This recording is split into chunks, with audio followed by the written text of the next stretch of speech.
Lovelies and my gorgeous design divas on Facebook. And hello there to my stunners. Look at you out there on Instagram looking so Instagrammably fabulous. I'm Donna Hoffman. They call me the interior design advocate because I rescue design lovers everywhere who are struggling with their results in design. And if that's you, then you're in the right place.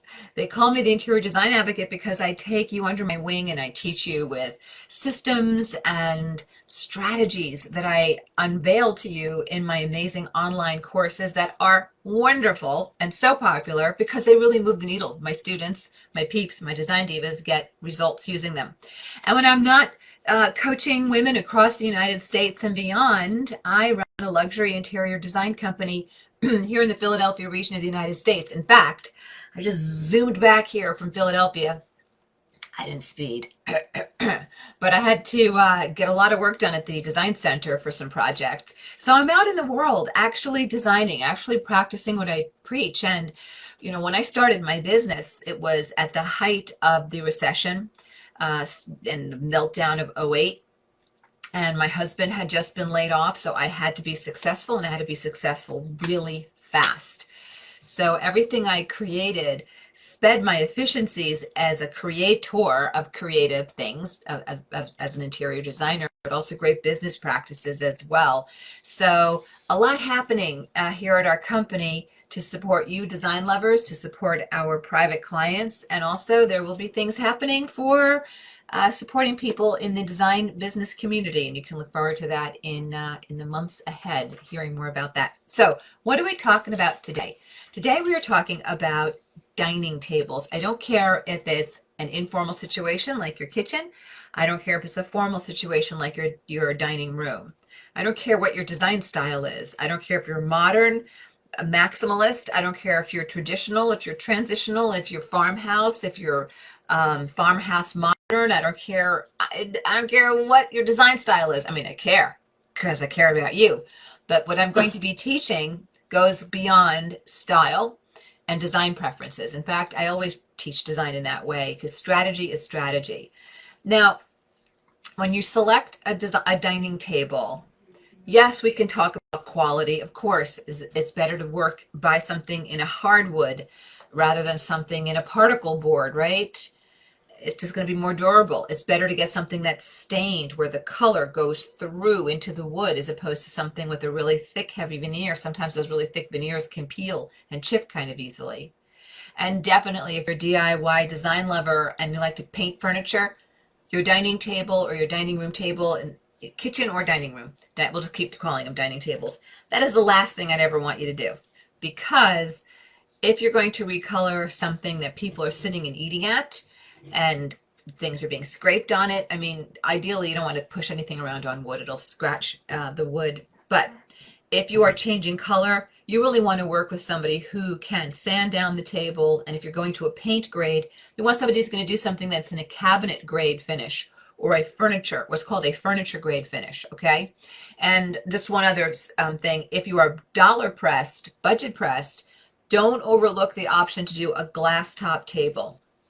Very often those types of products will land lower cost than a wood comparable table or comparably sized table, but with glass, it's just a little bit lower cost. The thing about case goods, which is what our industry calls wood furniture, very hard to fake them, right? You can fake a piece of upholstery. You can put a bunch of garbage on the inside of it, but as long as you cover it half decently with fabric, it'll look like a sofa. Who will know that it's not going to hold up well beyond several months, right? Nobody, till they own it. But with wood furniture, you can see poor workmanship pretty quickly and lower quality and such pretty quickly. So that's all I'm going to say about quality for a dining room table or a kitchen table. And you can Google that. And I'm not even going to spend time really on how many people you can fit around dining room tables or kitchen tables. You can Google that too. If you have a question, I'll answer you on it. But you can Google all that and find charts that show how seating works. But what I do want to talk to you about is something that people never think to plan for when you are shopping for a dining table. And that has to do with the comfort of sitting at this table. And I'm going to give you some challenges and some common problems. So you know how I always tell you that, in my online courses, I get very visual with a lot of visual examples. And I always tell you that in my online free workshops, I do that as well. But here in our Facebook Lives, it's a really casual conversation and I don't get visual. It's sort of like a fireside chat without the fire and the tea, the coffee, or the vodka tonic. All right. However, today I am going to get visual with you because I want to make sure you understand that some really popular table shapes out there look great, but they're not necessarily comfortable to live with. In fact, I've got a client who's been living with this particular type of table that his former designer, his wife's designer, had put in their home about 8-9 years ago. And he said, Donna, I have hated this table for years because I can't get my damn feet under this thing, my legs under this thing. So let me talk to you about some table shapes that are good and some that are a little bit tougher to work with. Okay, so we're not going to talk about style. That's up to you. So if I were to talk to you about something called a trestle table, would you know what that is? This is when I told you I'm going to get visual, I also should have said it's going to be very low tech. Could I have had my team go in after I tape this and do some post-production work and edit in pictures? Yes, I could, but I'm not going to because we're so busy doing what we're doing for our clients and for our online students. So not going to happen. This is going to be low tech, but I'll get the job done. So if I were to show you a picture that looks like this, hang on. Such a bad habit, the old lick of the finger thing. Anyway, you've seen that type of table before, right? Yeah, it's called a trestle table, right? And you can see it in, a little different style, right? That's also a trestle. You getting the vibe here? When you've got that, here's another one. Look at that, right? Different style. There it is.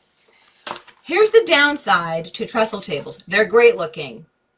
The downside is that it forces you. I'll just hold up one picture instead of not bleeding because it's so high tech. You are forced to place your chairs here and here.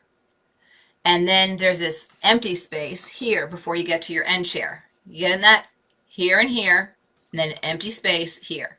Because if you have a bigger crowd in and somebody has to sit here, they have to take their legs and do this, whomp, and open their legs. So chairs get forced into the center position. There's a gap here, and it's not comfortable to sit here. And that's exactly what my client's been going through. I try not to specify trestles, even though I think they're beautiful. Did have a client, same client, a couple of years in a row in various spots of his home. He wanted trestle tables. We gave it to him.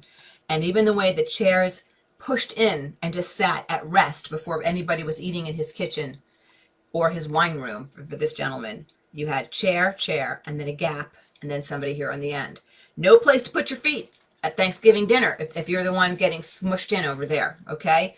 So trestles are beautiful, but I think they're very uncomfortable for most people in most situations. Okay, so what are your alternatives? Well, I think a great table, again, don't pay attention to style, look at shape. Certainly a 4-leg table, right? That's easy because you can fit as many chairs as you want on the inside here, right? And then of course you got your people on the ends. So a simple 4-point table, making 4 points of contact easy. But there's also something called a pedestal table. Do you know what a pedestal table is? I'll show it to you in a round. It has a single point of contact with the top of the table and then the base. That's a pedestal. And here's another pedestal. Okay, hold on. No, I didn't. Oh, here's a really modern looking pedestal, right? There it is. Really cool looking. Some people call this, it's the beginning of like a tulip table. All right, well then we say, well, Donna, I don't want a round table. We're talking now, not in my kitchen, we're talking about my dining room. This sleeve has been getting caught all day, everywhere. Okay, so here's an example of a single pedestal on a rectangle. Now, don't look at the style. This isn't your style, but just take the lesson, right? So you have 1 point of contact here, but it's broad point of contact, and then a single point of contact at the floor. So it's so easy for chairs to get around a pedestal. Nobody's knees are being forced to split open to get around the trestle, right? And you can just cram in as many people as will fit. Here's a really pretty other version of, and again, it's a pedestal. It's a single point it's a spread point of contact, but it's making one long spread across the floor so you can get everybody around that. Here's another version. Here's a double pedestal table. Okay, again, kind of modern, but you can see double pedestals in something more traditional. There's a double pedestal. You can do a single pedestal, something super modern, okay? So with pedestals, you're taking the support of the table into the center of the table and away from your feet and your knees. The time you want to be careful with pedestal tables is this. Baby boomers, as baby boomers age, as all of us age, these types of tables are not the safest in a round, because as we age, if we're going to lose strength, we start to lose strength actually in our hips among one of those places. So to get up, it's not uncommon to push down on the edge of a table.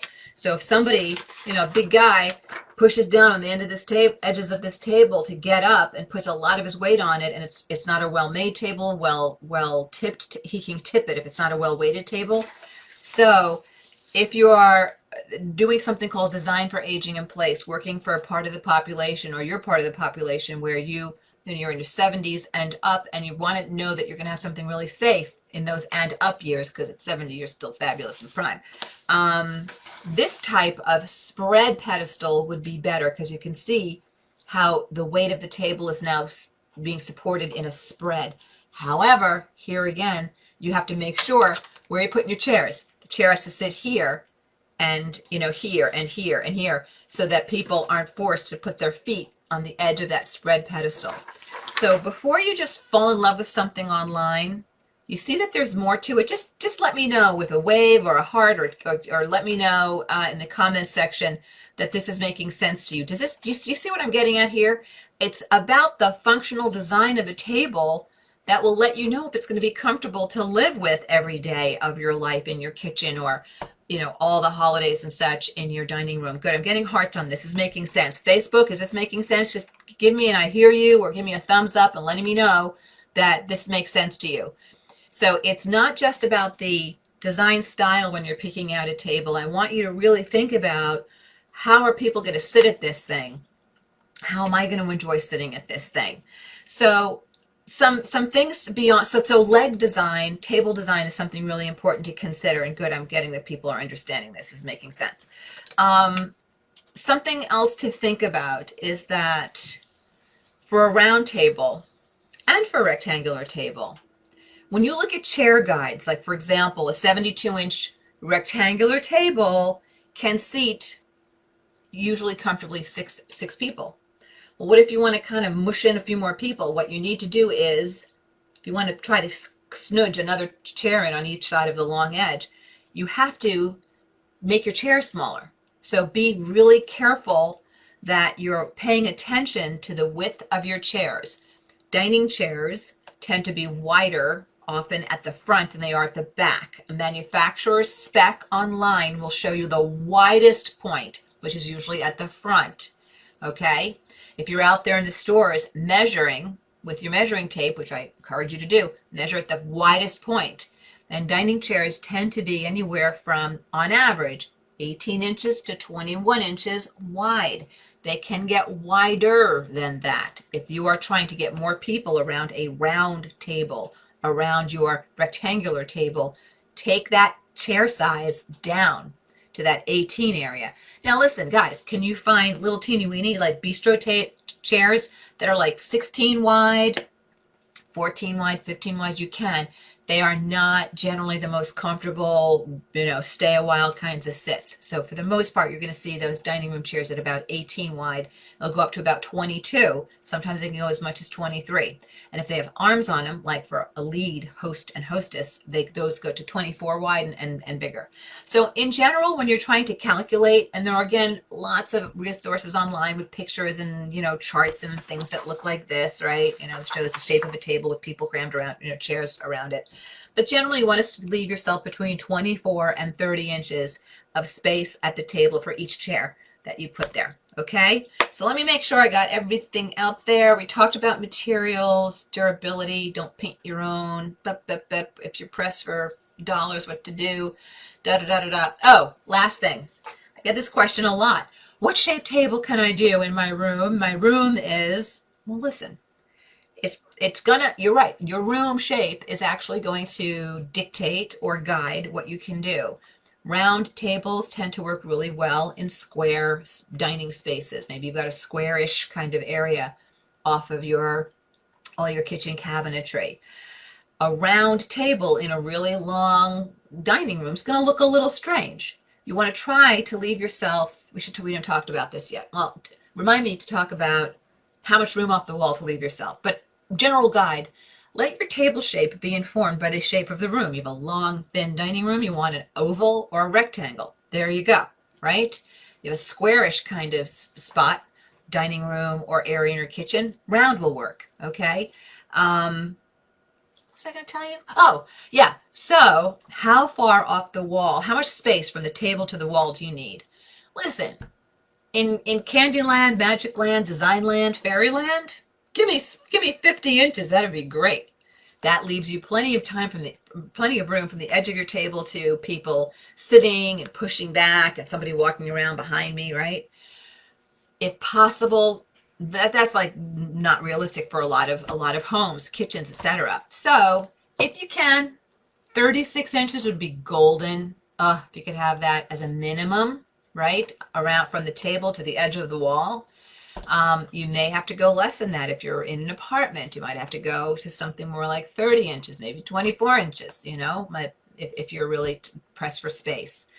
But generally speaking, you want 24 inches from the table to the back of the chair for the person to be sitting getting into it, etc. So you want more space behind, which is why 24 inches from table edge to wall will be very tight.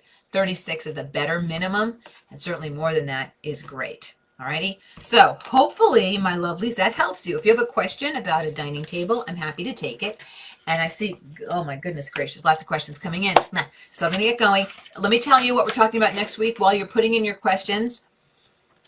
What are we talking? What are we talking? I'm going to put on my specs. We're going to see what the heck we're talking about next week. Oh, next week is a goodie. I love it. Next week, we're talking about, does the way your home look affect the way you feel? That's a rhetorical question because the answer is yes. And we're going to be talking about some really cool environmental psychology. Your environment, the way it looks and feels, absolutely affects the way you feel, the way you function, frame of mind, focus, all of it. We're going to look at that next week. So join me next week, 4 p.m. Eastern. And by the way, if you missed any portion of this, you can always find us on YouTube at The Interior Design Advocate. There it is, The Interior Design Advocate. More of my high-tech toys here. And if you're not following us on Instagram, Facebook, what you doing? There it is, at decorating.genius. That's at decorating.genius. And if you're not following me at my luxury design company, what you doing? You're missing more of the party. That's at IDH Designs. That's at IDH Designs. And at my design company feed, that's where I take you behind the scenes, down into Studio B, where we do a lot of designing. You see a little teeny bit of our fabric library there. Okie dokie. Okay, so here come some questions. All right, so Medork on Instagram is asking me, what are the pros and cons of an oval versus a rectangular table? Honestly, I think it's a matter of aesthetic preference more than anything else, or depending upon the size of your dining room and the narrowness of your chairs. You know, Christmas dinner, the whole family's over when we're out of this bleepity bleep pandemic and everybody's getting together again. If you have a rectangular table, like for Thanksgiving, we have a really big kitchen. So very often we'll do Thanksgiving in our kitchen and just add an additional table in there for our extended family. And Steve and I will sit at one end together because we'll both kind of scooch into the side of a rectangle. You can't really do that easily on an oval. So that to me is really the biggest deal. If you want to try to get 2 people on the end, you more like have greater luck doing that on a rectangle. The nice thing about an oval, though, is I do like ovals. I have an oval in my dining room. I like the way people could kind of sit a little tighter to the host and how it just kind of spreads. It feels like more like a circle without being a circular table. Did I help you at all in any way, Medork? I hope so. If not, send me a follow-up. Another Instagram from Brenda Butler 11, what's the best shape for a coffee table? Oh, sorry, Brenda, we're taking questions that are on topic because I got a jillion questions coming in. Sorry, babes. Dawn Sharricks is saying, what do you recommend for a centerpiece when the table is not being used? I'm not a big centerpiece person because then you got to clear it when the table is being used. This is semi off topic, so now Brenda's going to be mad at me because I'm semi taking it. You know what, Dawn? I cover centerpieces and all that stuff inside my design CPR course, and if you haven't taken that, you probably should. I think you've got good design instincts, and I think you would do well in that.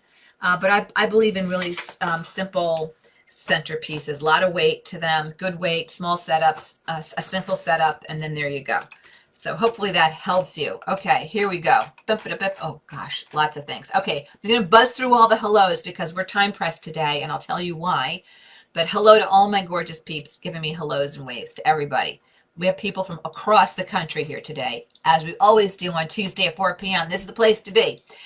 Jerry is saying, will a table work in front of my bay window, which goes to the floor in a living room? I don't understand the question, but I've had dining tables that go into bays. So, Jerry, without seeing a picture, I'm going to give you an early sign-off yes on that. Shelly Staton is saying, can a glass kitchen tabletop be tinted? The clear glass always seems dirty. You know, I don't know.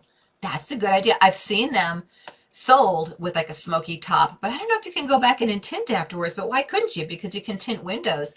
That's a great idea. Shelly, call a window tinting company. See if you can get them to do your table. You may want them to tint the underside so that you're not rubbing on it, and when you're, rubbing, sponges against it, and I'm not speaking well. You know what I'm talking about. You're not putting cleaning fluids on top of it. There it is. Sally is saying, I have a trestle table and completely agree with Donna. Yay, Sally. My chairs do not sit well around it, even when not in use. There it is.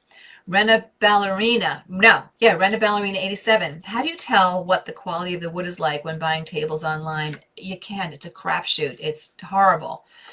I think shopping online is really tough, guys. I will not lie to you. I was just in a showroom today requesting sample finishes or finished samples for tables and all kinds of, case goods. What's a case good? Wood furniture. Thank you. That's good. You're learning. You can't see color well. You cannot see quality well. So, Rena, what I would do is I would Google complaints against so-and-so's dining room furniture and see if anything comes up. I would find out if that brand is for sale anywhere locally near you, so you could at least see what the manufacturer makes. Even if you can't see the exact thing that you want to purchase, I do find that at least seeing the quality that a manufacturer puts out can be helpful. So hopefully that helps you. And if you have a follow-up, zip it on out here. Zip, zip. All right. Deborah's saying she's so happy to be here live for the first time. She usually watches me, I guess, in playback. Deborah James, I'm so glad to have you, Cooks.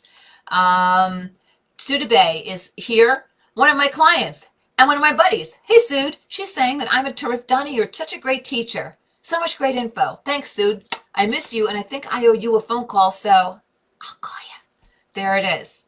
Lori says that this is all making sense. So does Tracy. Susan loves these excellent points to consider. This is great. I love it. Okay, good. Everybody's liking all this. This is great. Josette is telling me I am spot on. Spot. That's good. Jennifer Berthold McCann is saying you can't force things to work as much as you love it. That's so true. And I think trestle tables are, stunners, and you can't force them to work. All right, I'm down to the last two questions. Why? Because I have a fantastic thing to do after this. Not that this is not fantastic, it is, but once a month, I have an online design cocktail hour with my most motivated students. We call it the VIP lounge, but we should really call it like a cocktail hour. Steve, we should retitle that to something sexy and fun. Steve's like, yeah, okay, put it on my to-do list.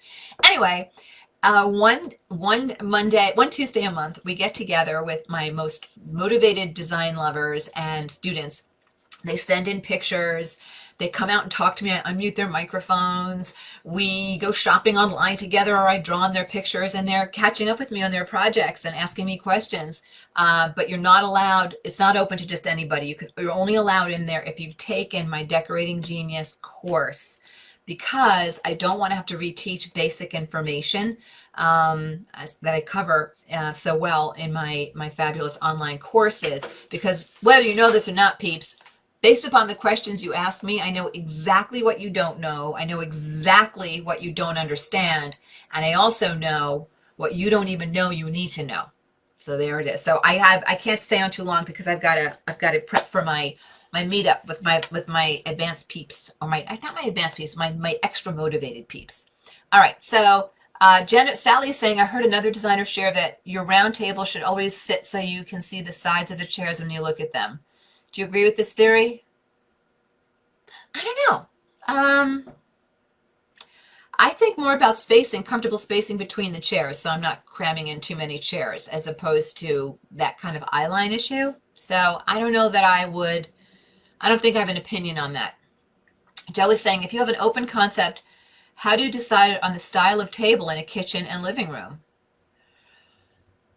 You know, Joe, mixing furniture is not easy to do. Interior design is like ice skating. It looks so easy to do until you actually try to do it yourself, right? I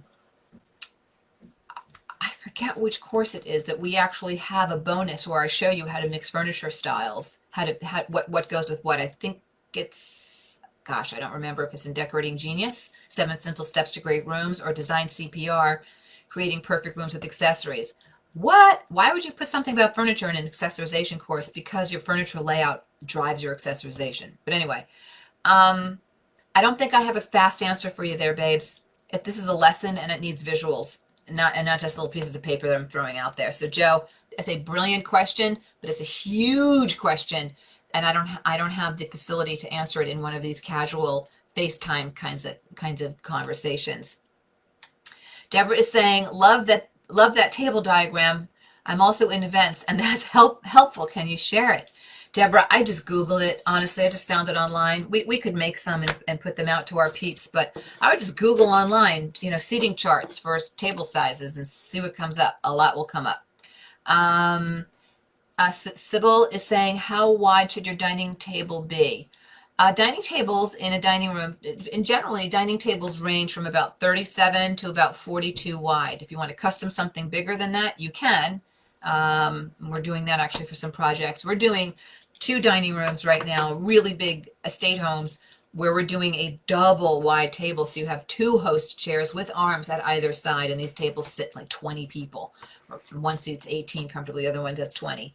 So, but that's the general size that you're going to find at retail. So it's not a should, it's a what's available. All right, I really have to make this.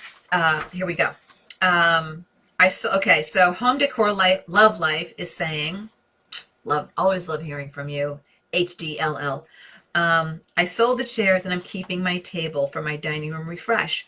What are your thoughts on those love seat types that fit 2 people? Weird or cool? Want to make it current? I adore the way it looks when you have what's called a banquette. It looks like a little mini sofa. I think they're fantastic looking.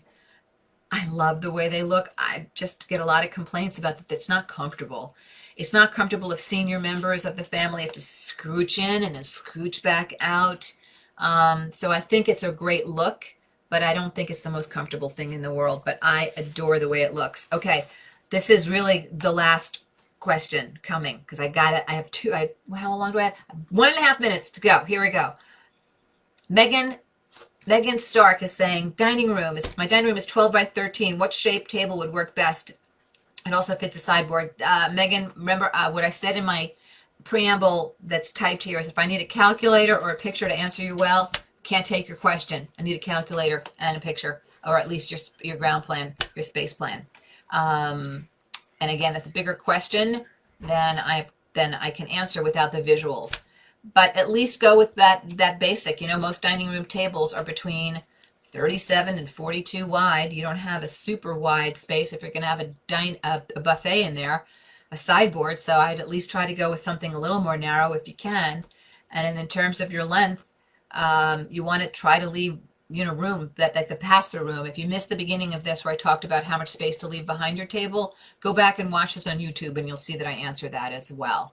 Okay, Carolyn is saying, do they make pedestal rectangular tables with leaves so you can expand or condense. Yes, guess where the leaf goes? Not through the center of the pedestal. The leaf, these could be pricier tables, I'm just warning you though when that happens, but the leaf actually attaches out here and out here, right? So it builds there. It doesn't open up. It can't, right? Because you've got the trestle underneath. So yes, you can, but they get pricier because of the mechanisms that you need to make those work properly. Guys, I see that there are a lot more questions. I'm so sorry that I cannot go along with you today. Like I said, I've got my meetup with some of my super motivated peeps for my VIP lounge, my design lounge. So I'm going to make myself a vodka tonic and get ready for that, because when we girls get together and design, we do a little cocktail at the same time. So if you want to join that, you can't unless you have already gone through my Decorating Genius course. I put a link up in the description for Facebook if you want to learn about that Decorating Genius course. Love to have you in there. It's phenomenal and it works. And I have loved being here with you today. So I'll see you next week for Does the way your home look affect the way you feel? Rhetorical question. Yes, it does. But I'm going to share with you some interesting things you need to know, and therefore some fabulous adjustments you can easily make. All right, lovelies, it was great seeing you. See you next week, and big hugs to you. Bye-bye. Hi, this is Donna. Thanks so much for watching. And if you like this video, please hit the like button and comment below so I know what you think. And don't forget to subscribe to the Interior Design Advocates channel so you don't miss any of our great content.